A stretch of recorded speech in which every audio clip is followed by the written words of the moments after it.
Hi, I'm Alnisa, and welcome to my garden.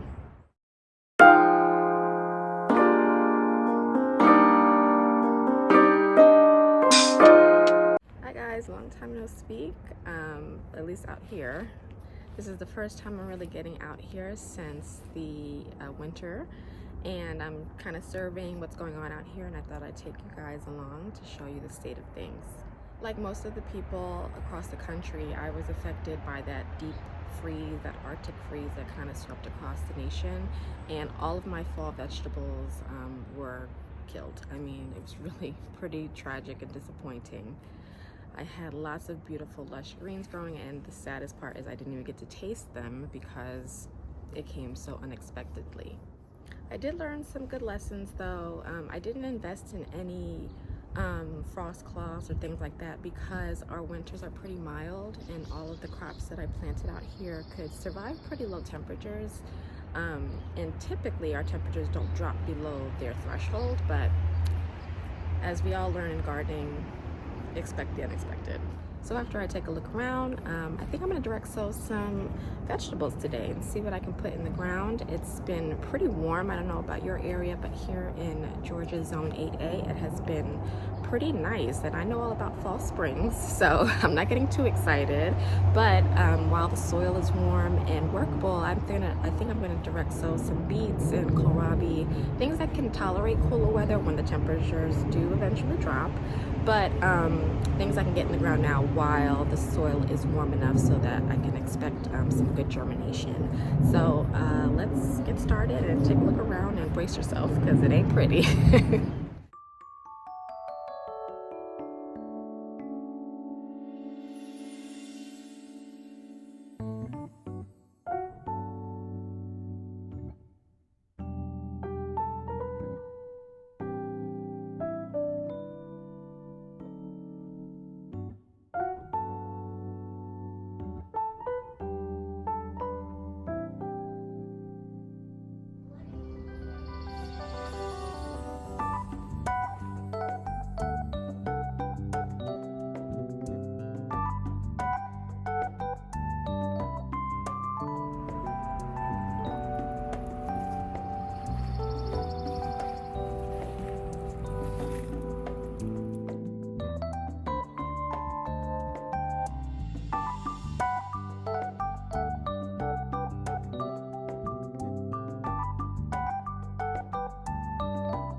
So some things did choose to live even after the deep freeze. So the curly kale actually survived. It's obviously not super lush, but it's still here. The sage survived. This is where the tatsoi that immediately got taken out. This bed too, all the curly kale is doing actually pretty good. So that's good. Those were Brussels sprouts. They're trying to, like, they're barely hanging on. And then I had broccoli here, and something, you can't tell now because it's super dead, but it looked similar like that, like barely hanging on, and something was coming out here and eating it. So I do have a critter that I have to be mindful of when I do my spring planting. Last year when I put my spring planting out, they did eat like my baby kohlrabi and beets, so I'm gonna have to make sure I do some preventative measures for that.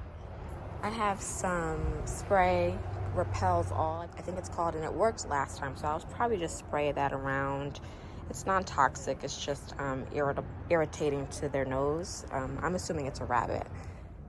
Here was all my beautiful collards. I had such high hopes for these collard greens, but it just never made it. Now they're still alive, so I will, when I clean out this bed, I'll just salvage what I can and eat it. You know, there's no pests. That's a good thing about the fall winter gardening. There's not really caterpillars and stuff out here, so all of it is really pretty much clean.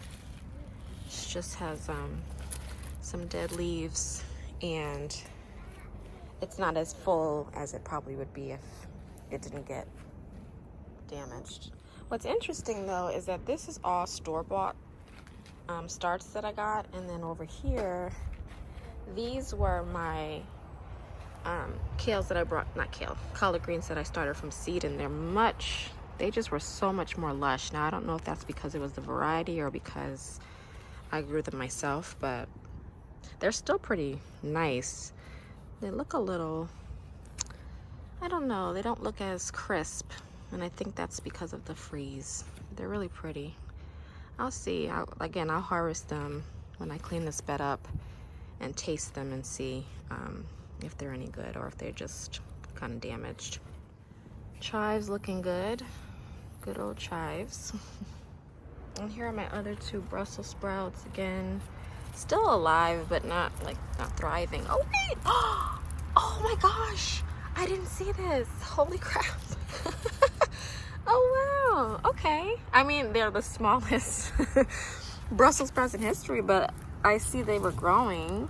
That is good to know. This was my first time growing them, so I was really disappointed. I mean, really sad when everything died out here. So it took a while to even come out here. There's another curly kale. These are the soldiers of this garden. Even have some runners that got away from me that buried themselves in the ground. So I'll dig these up and find them a new home. So that's good. Funny enough, these two containers were the same. I put a blueberry plant and some strawberries at the base. That clearly multiplied, probably from the runners that I didn't contain or keep track of.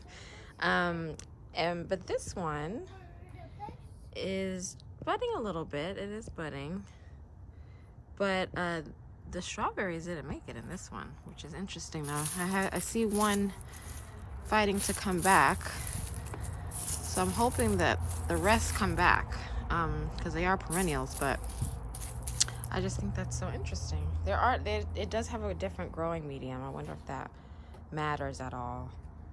That one is Big Soil 3, and this is just regular, probably regular Kellogg's potting mix, probably. Okay, I'm gonna be planting out in these beds behind me, and what I have, and Ari's gonna be helping me, and what I have are some beets.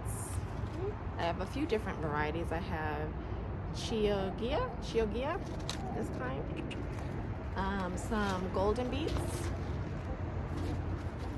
I have some Detroit dark red, and then I'm also going to do some kohlrabi, which again I tried last year, but a little rabbit beat me to it, so I never even got to taste it. And then some turnips, which I know are cool weather crops, so I'm kind of playing it fast and loose. Hopefully we can make it. It says 50 to 60 days to harvest, and I think I have enough cool weather for that. So let's amend these beds and plant out. So these are the two beds I'll be planting in first. I'm gonna clean up some of the debris in there. It's really just leaves. And then I'm gonna throw in some fresh compost and some warm castings and fertilizer. So while I'm digging, look what I found. Go ahead, Aria, pick it up. A little left behind sweet potato tuber. Let me see. Ah, it's all mushy. Oh. I found more potatoes. Oh yeah, that's the same one. Good thing is the soil is nice and loamy. Nice and soft and fluffy, so it's a nice should be a good. It's so fluffy. Good environment for my new seeds. Wait, That's some mushroom compost here that I'm going to be using. I'm putting this in the bed.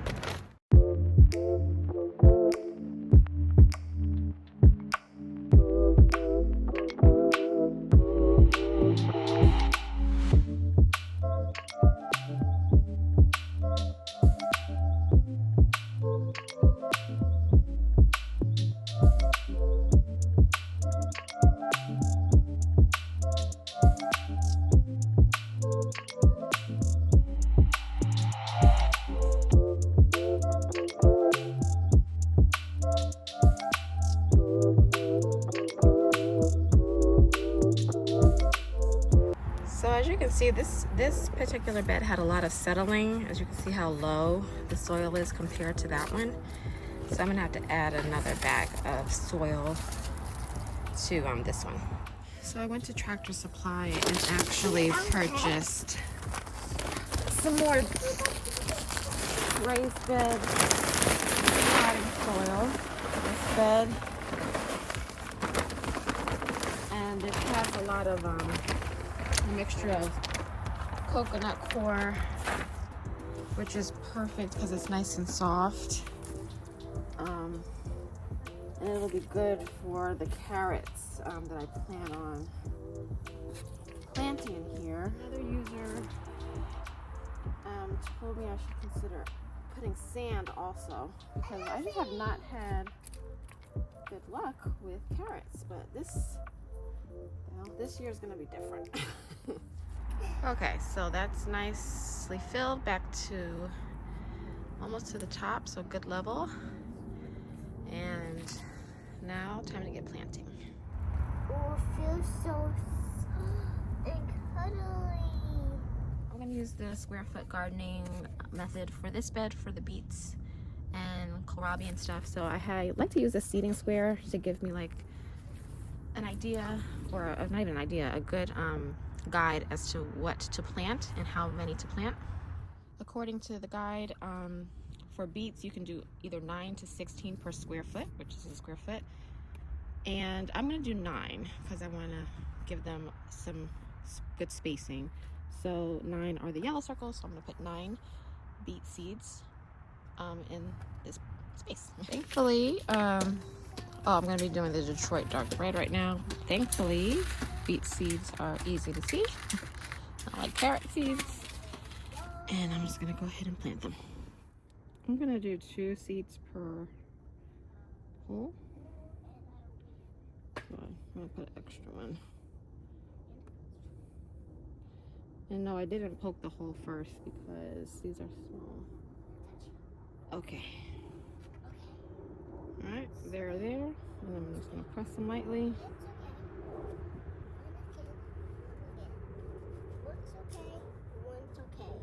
One's okay. What's so big that let's touch things on the carpet. For the next one, I'm going to do these golden beets.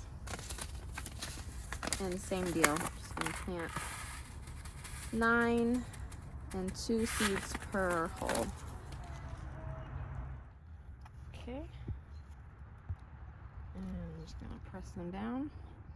I could have poked the hole first, but I'd like to see where they go. Just pressing them down, just like a ½ inch. Okay. Make sure I get my label out because I'll forget.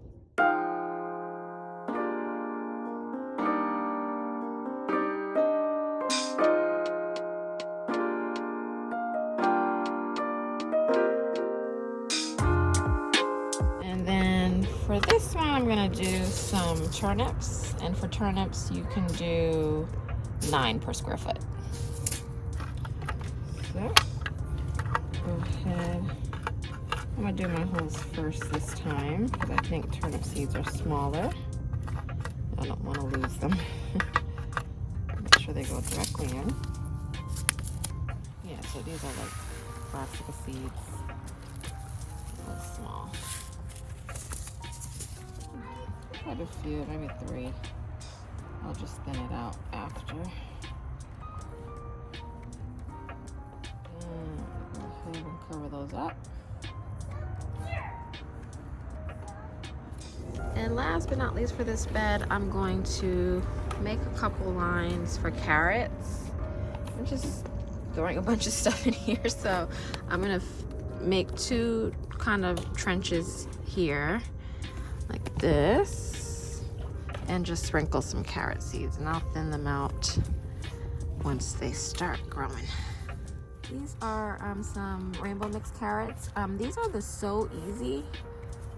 I found these in Walmart last year, and they coat them so that they're easy to see. which is great for anyone who has any vision impairments, great for kids who are helping, anybody with any kind of impairments or disabilities, you know, with their hands who can't really get to the small seeds. So I thought these were really cool. And just for anybody that wants to be able to see what they're doing. I did sow some of these last year, so it does germinate with the coating. That's what it looks like.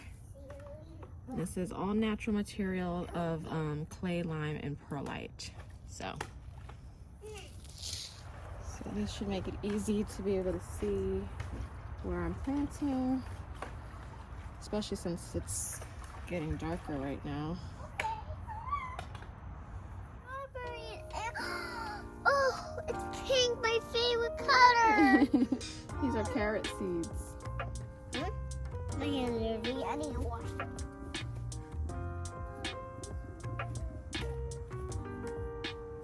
Okay. I think that should be enough. So here are the seeds. It is not focusing. It's getting dark, so it's a little hard to focus. Oh, what's this here? But I'm just gonna try to show you guys the seeds. Alright, I'm gonna lightly cover these.